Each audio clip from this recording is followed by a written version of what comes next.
নরওয়ের সাথে round of 16-এ বাদ হয়ে গেছে। তারপর থেকে মিশরের হয়ে আসে, একবার মিশরের হয়ে আসে। অনেক ভালো, কারণ আমাদের অনেক দেরিতেই একটা গোল দেওয়া হয়েছে, পরে অনেক আর্জেন্টিনার সমর্থকরা আপনার একটু কনফিউশন হয়ে গেছিল যে কি হবে না হবে। বাট আমরা যারা পাশাপাশি আমাদের ফ্রেন্ড সার্কেল ছিলাম সবাই বলছি যে না, শেষটা দেখেন কি হয়।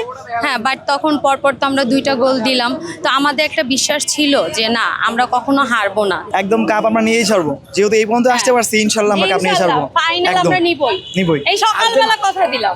আসলে আমরা প্রথম হচ্ছে ওদের খেলা দেখি, তারপর হচ্ছে আমরা দাইন মারি। একটা কথা আছে না যে হচ্ছে খেলা দেখে দাইন মারতে হয়, তেমনই প্রথম গোল খাওয়ার পর একটু হচ্ছে ইমোশনাল হয়ে গেছিলাম, তারপর হচ্ছে আলহামদুলিল্লাহ ভালো লাগে। খেলার মাঝখানে তো গোল খাবেই। আমরা আর্জেন্টিনার ফ্যানরা আমরা কখনো হতাশ হই না। টু বি অনেস্ট, আজকে কনফিডেন্স ছিলাম মিশরের ম্যাচের মতোই। সত্য কথা বলছি, আমার ডানে বামে অনেকেই কান্না করে দিছিল, বাট আমি বলছি এই আর্জেন্টিনা কখনো হতাশ করে না। আজকের ম্যাচ গেছে লিওনেল মেসিময় ম্যাচ, আপনারা সবাই দেখছেন।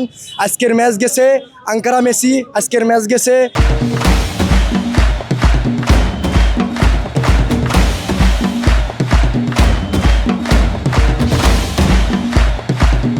এমি মার্টিনেজময় ম্যাচ। আজকের ম্যাচ গেছে আপনার লিসান্দ্রো মার্টিনেজ ম্যাচ গেছে, আজকে লাউতারো মার্টিনেজ ম্যাচ গেছে। সো আমরা আত্মবিশ্বাসী ছিলাম, আমরা কামব্যাক করব। আর আমরা কিন্তু ফ্রান্স না যে উঠতে উঠতে আবার ধাপ করে পড়ে যায়। আমরা কিন্তু ধারাবাহিকতা, আমরা এই ফাইনালে আসছি, ফাইনালে যে আসছি আমরা, এটা কিন্তু যোগ্যতার প্রমাণ দিয়ে আসছি। সো আপনারা সবাই দেখছেন, ডিফেন্ডিং চ্যাম্পিয়ন আর্জেন্টিনা। ইনশাআল্লাহ আমরা ধারাবাহিকতা বজায় রাখছি। আমরা সেমিফাইনাল মানেই আর্জেন্টিনার ফাইনাল।